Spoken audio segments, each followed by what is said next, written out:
Over the next 3 weeks, The Young and the Restless leans heavily into emotional fallout, psychological tension and slow burn danger, with multiple storylines overlapping instead of resolving cleanly.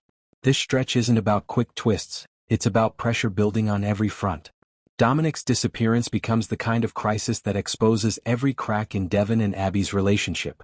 The fear isn't just that their child is missing, but that someone may have deliberately taken advantage of chaos within the family.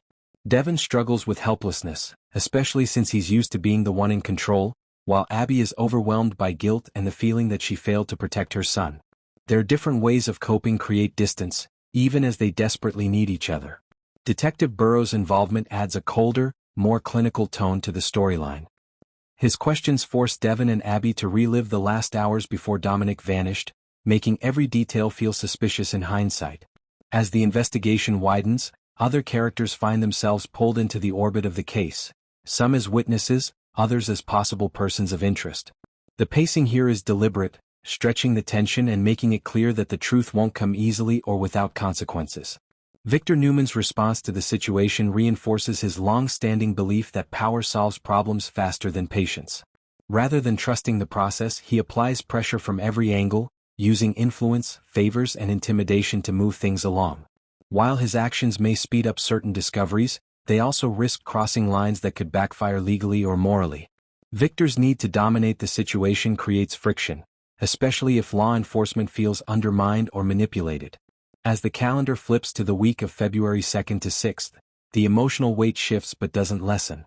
Nick's leg injury becomes more than a physical setback, it turns into a psychological trap. The constant pain leaves him frustrated, angry and vulnerable, and painkillers start to feel like relief rather than medicine. Sharon sees the warning signs early: mood changes, emotional withdrawal, and Nick relying on medication to cope with more than just pain. Her fear is rooted in history, knowing how easily pain can turn into dependence when emotional wounds are left untreated.